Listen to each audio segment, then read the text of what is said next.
হবে, আপনাকে বাথরুমে যেয়ে লুঙ্গি তুলে দিয়ে আসতে হবে, ওখান থেকে নিয়ে এসে। তো এই কাজগুলো পৃথিবীতে মাত্র দুই ধরনের মানুষ আপনার সাথে করতে পারবে, আপনার স্ত্রী না, আপনার স্ত্রী অথবা বাদী।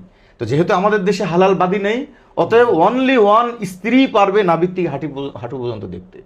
আমাদের সমাজের ব্যবস্থা কি, যে না বিয়ে দেওয়ার দরকার নাই, নার্স ডেকে নিয়ে আসে, নার্স কাজগুলো করে, শেষ বয়সেও হারাম কাজ করতে থাকে প্রতিনিয়ত। কোথাও কোথাও মেয়েরা এসে কাজ করে, তো মেয়েদের তো বাবার নাভির থেকে হাঁটু পর্যন্ত হাত দেওয়া অনুমতি নেই। কখনো কখনো বেটার বউরা কাজ করে। এবং কত মারাত্মক একটা ব্যাপার হলো যে কোনো বেটার বউ ছেলের সন্তানের স্ত্রী যদি শ্বশুরের গায়ে হাত দেয়, ধরেন 60 বছরের একটা বুড়া তাকে পিঠ ডলে দিচ্ছে, ওই অবস্থায় যদি ওই 60 বছরের পুরুষের এই 18 বছরের নারীর ছোঁয়াতে শরীর গরম হয়ে যায়, তো সাথে সাথে কিন্তু তার ছেলে হারাম হয়ে যায়। সিরিয়াসলি? হ্যাঁ, যদি কোনো শ্বশুরের গায়ে স্ত্রীর হাত পড়ে, বেটার বোর হাত পড়ে, আর শ্বশুরের যদি ভিতরে কামভাব চলে আসে, সাথে সাথেই শুধু তালাক না, চিরজীবনের জন্য হারাম হয়ে যাবে সন্তানের জন্য। এবার বলেন সমাজে কত পার্সেন্ট নারী, এটা কি ইসলামে সহিহ হাদিস? সহিহ হুরমতে মুসাহারা বলে এটাকে।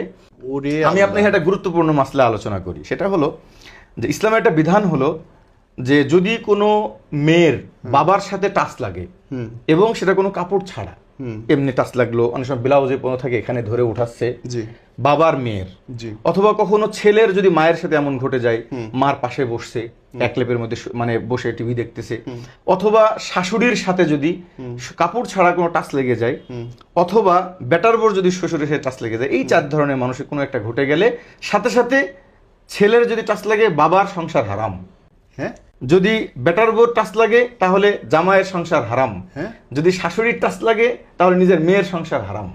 এবার বলেন যে এই যে একটা বিরুদ্ধ বাবাকে তার বেটার বউ তার মালিশ করে দিচ্ছে, টাচ লাগলেই হারাম? টাচ লেগে যদি ভিতরে কামভাব আসে, মানে টাচ লেগে ভিতরে কামভাব আসলে আসতেই পারে, মানুষের মন, মানুষের মধ্যে বাস্তবতা, যেখানে আপনার ফ্যামিলি চলতেছে, আল্লাহ মাফ করুক, বাট ইট ইজ ট্রু, এবং আসবেই। ধরেন কথা বলছে আল্লাহ রসুল বাবা মেয়েদের যখন বড় হয়ে যায় তাদের থেকে বিছানা আলাদা করতে বলছে। কেন করতে বলছে? কারণ আপনি পুরুষ মানুষ, আমাদের সম্পর্ক যেটা আছে রক্তীয় সম্পর্ক, এটা তো আপন জায়গায়, কিন্তু শরীর যখন শরীরের কাছে যায়, সেটা যদি হয় আপনার যেটাই হোক না কেন, শরীরের কাছে গেলেই কিন্তু শরীর কথা বলবে।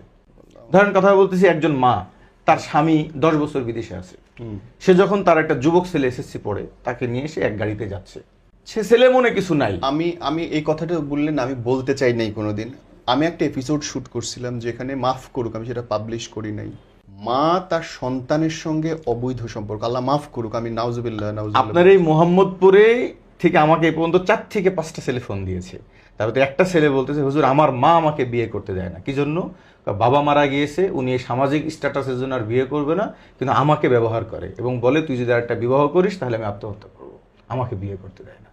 এই পরিমাণ নোংরামি শুরু হয়েছে। অথচ সে ছেলে বলতেছে হুজুর আমি 3 দিনের জামাতে গিয়েছি অনেকবার, আমি জাহান্নাম থেকে বাঁচতে চাই।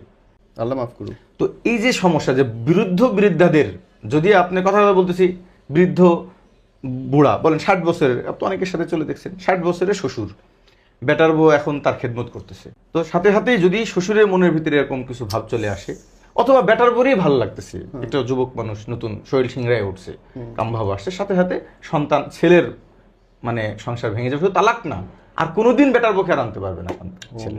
এই জন্য এই বৃদ্ধদের এই বয়সে যেহেতু পৃথিবীর কারোর খেদমত করার অনুমতি নাই, অতএব ওই মুহূর্তেও একজন বৃদ্ধের স্ত্রী দরকার তার খেদমত করার জন্য। আমি জানতামই নাই এই মাসলাটা বহুতজন জানেন এবং আলোচনা করেন, এটা লজ্জাস্কর। তো কিন্তু হাজারো বাংলাদেশে এরকম পরিবার আছে বলে কি আমি একটা ভয়াবহ হাদিস আলোচনা করব না? এই জন্য আমি সবাইকে বলি যে দরকার হয় দেখেন, অনেক সময় শ্বশুররা বেটার বউকে আনতে যায়, অনেক সময় মোটরসাইকেলের পিছনে চড়ায়, অনেক সময় অনেক বাবা আছে নিজের মেয়েকে পিছনে মোটরসাইকেলে চড়ায় স্কুলে নিয়ে যায়।